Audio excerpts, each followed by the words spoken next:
শুভ সন্ধ্যা। আপনারা চলে এসেছেন গল্পকথা শ্রেয়ার সাথে ইউটিউব চ্যানেলে।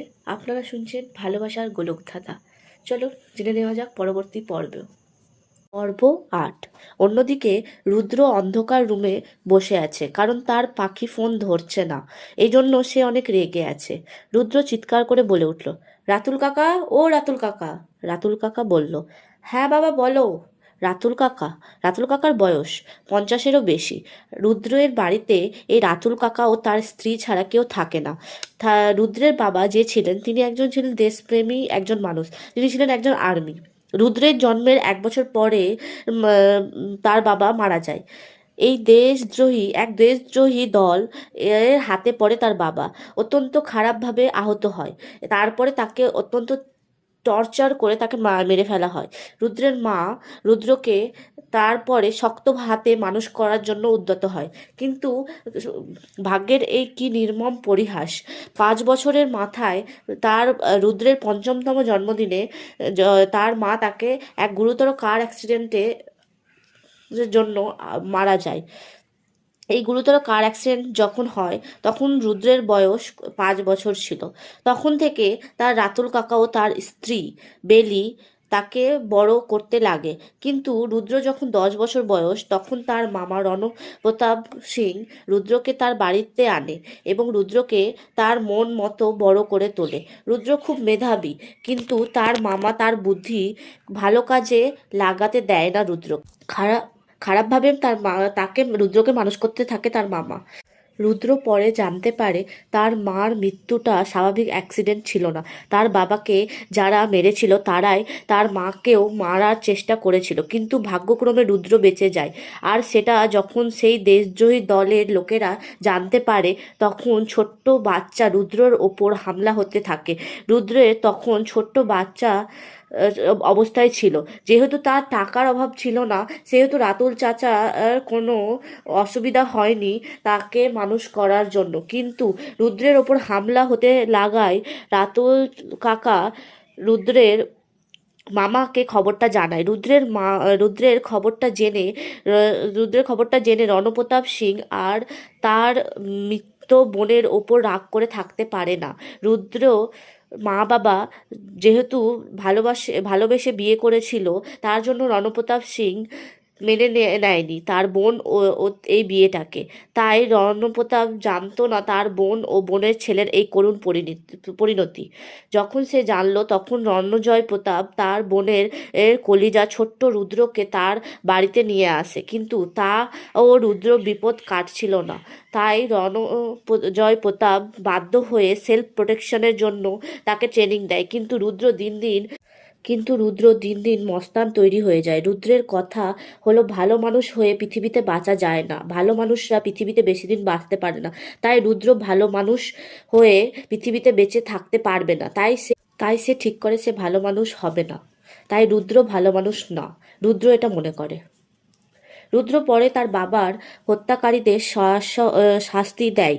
আর রুদ্র এই খারাপ হয়ে ওঠার পেছনে রুদ্রের মামার অনেক বড় হাত আছে, কারণ যখন রুদ্র বিষয়ে এই সব জানতে পারে, তখন তার মামা তাকে প্রশ্রয় দেয়। কিন্তু রুদ্রের মামি, অর্থাৎ রুদ্র যাকে মামুনি বলে ডাকে, রণজয় প্রতাপ সিং এর স্ত্রী মৃণালিনী সিং, তিনি খুব মিষ্টি স্বভাবের, রুদ্রকে খুব ভালোবাসেন। মৃণালিনী ও রণজয় প্রতাপের অনেক বছর পর একটা মেয়ে হয়েছিল, যার নাম কৃতিকা সিং।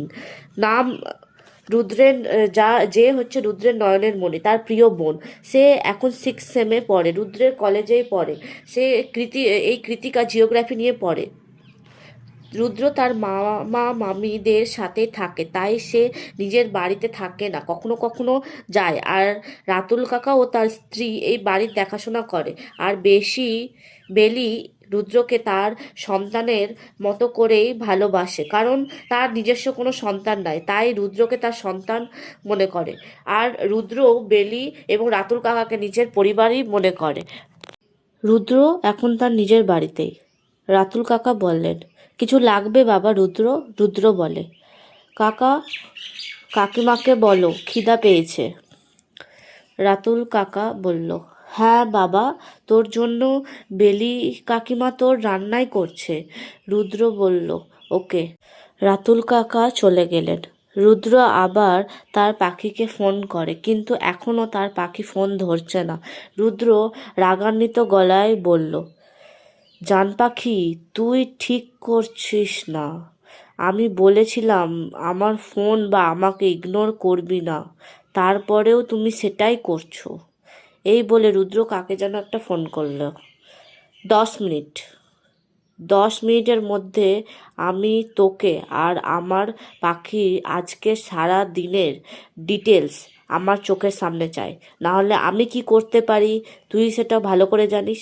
ফোনের ওপারের ব্যক্তিটি বলল, ওকে স্যার। এই বলে রুদ্র ফোনটাকে কেটে দিয়ে তার ফোনটা আছাড় মারে বেডের ওপর।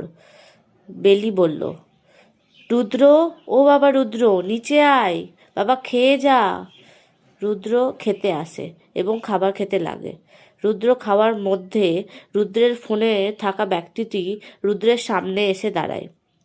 এই ব্যক্তির নাম হচ্ছে Kartik Sarkar, PA in the Rudra enterprise. এই একটাই মূলত রুদ্রের মায়ের কোম্পানি, যেটা এখন রুদ্রের নামে, কিন্তু এই রুদ্রের কোম্পানি রুদ্রের বোন কৃতিকা চালায়, দেখাশোনা করে। ও দেখে, রুদ্রও দেখে, কিন্তু খুব বড় প্রবলেম না হলে রুদ্রের কোম্পানিতে যায় না। কৃতিকা অত্যন্ত বুদ্ধিমতী মেয়ে, তার পিসির মতনই, তাই কৃতিকা সবটা সামলে নেয়। রুদ্রের দরকার হয় না সেই রকম। কার্তিক, স্যার, ম্যামের খোঁজ পেয়েছি। রুদ্র খেতে খেতে বলে, বলো কি খবর পেয়েছো। কার্তিক, ম্যাম আজকে সকাল থেকে বাড়িতেই ছিল, বাট দুপুরের দিকে কারো একজনের কল আসায় ম্যাম সেখান থেকে সোজা থানায় যায় এবং থানা থেকে সোজা বাড়ি যায়। বাড়ি যাওয়ার সময় তার সাথে দুজন ছিল, তার একজন ফিমেল ফ্রেন্ড এবং তার ভাই। মূলত ভাইটা পিসির ছেলে হয়তো হতে পারে। এই কথাটা শুনে রুদ্র খাওয়া থেমে যায়। রুদ্র কার্তিকের দিকে তাকায় আর বলে, কোন থানায়? আজকে যেই থানায় আমি গিয়েছিলাম সেই থানায়? কার্তিক বলে, ইয়েস স্যার। রুদ্র বলে, ও সিট, গাড়ি বের করো, এক্ষুনি আমাকে পাখির বাড়ি যেতে হবে। কার্তিক বলে, গাড়ি বের করতে বলে ড্রাইভারের কাছে চলে যায় এবং সামনে গিয়ে সিটে গিয়ে বসে। রুদ্র না খেয়ে উঠে যায়, তাই পিছন থেকে বেলি বলে ওঠে, খেয়ে যা বাবা, খাবার না খেয়ে যেতে নেই। রুদ্র বলে, আসছি আমি, আমি না গেলে তোমার আর বৌমার মুখ দেখা হবে না। এই বলে রুদ্র গাড়িতে ওঠে বসে এবং গাড়ি চালাতে বলে, দ্রুত গাড়ি ছাড়ো। পায়েল, রিয়া ও আবির তিনজন একসাথে বসে আছে বেডের ওপর। পায়েল, রিয়া এবং আবিরের দিকে তাকিয়ে বলতে শুরু করে। পর্বটি সম্পূর্ণ শোনার জন্য অসংখ্য ধন্যবাদ। যদি আপনাদের এই পর্বটি ভালো লেগে থাকে তাহলে লাইক করবেন, শেয়ার করবেন, কমেন্ট করবেন এবং সাবস্ক্রাইব করতে ভুলবেন না। আর এর পরবর্তী পর্ব চলে আসবে এই চ্যানেলে, তার জন্য অপেক্ষা করুন। শুভরাত্রি।